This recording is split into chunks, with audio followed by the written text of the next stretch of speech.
the differences are so massive on average. Again, I've seen the pictures of you as a Let's go to scientist Neil deGrasse Tyson, who had something interesting to say about how men and women competition could change in, say, 100 years. It is a little weird that we split people by male and female in this way. I'm imagining 100 years from now looking back and saying, do you know, back 100 years ago, they split boys and girls and they couldn't compete. And I was like, that'd just be kind of a little weird. I don't know, Neil, because I can imagine thinking how weird that is. I can imagine that too.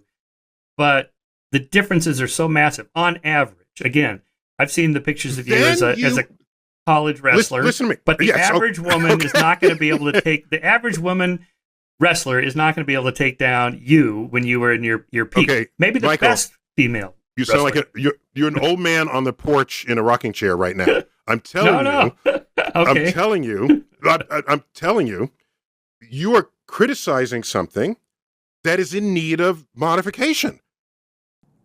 Sage, watching Neil deGrasse Tyson go woke, I mean, we watch a certain set of people go woke, but it's just so dismissive. And also the way he dismissed my friend Michael Shermer there, as if he's just in essence, you're an old white guy, like kind of sit this one out. Yeah, pretty much. But the only way in 100 years we would look back and think it's archaic to have boys and girls competing separately is if we've drugged all of the girls. Basically, that doesn't seem like a good outcome.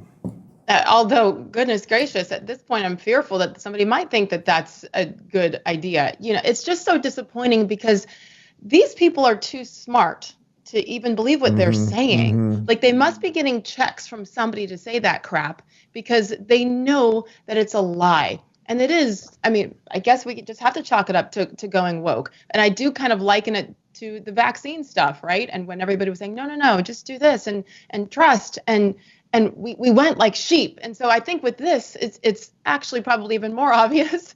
And people are like, no, we're gonna stop on this.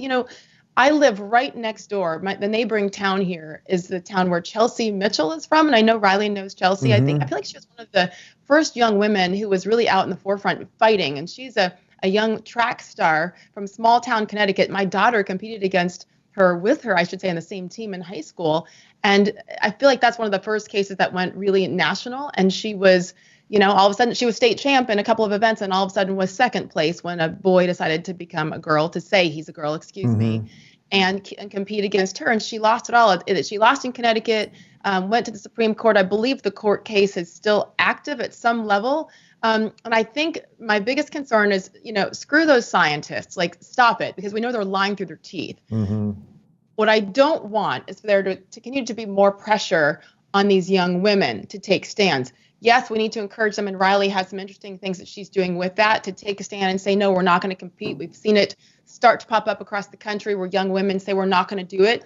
But most importantly is, where are the adults in the room? Where are the coaches? Where are the administrators? Where are the parents to stand up and say, this is wrong, this is not going to happen? Because I believe if more and more people do that, the adults, and not forcing these kids in many cases to make such difficult decisions when their dreams are right here. Riley experienced that. I know Riley said in the past that she kind of has guilt from that national championship for competing, right? But that shouldn't have been left up to Riley. That needs to be left up to the adults to say, hell no, we're not doing this. Here's the science, guys.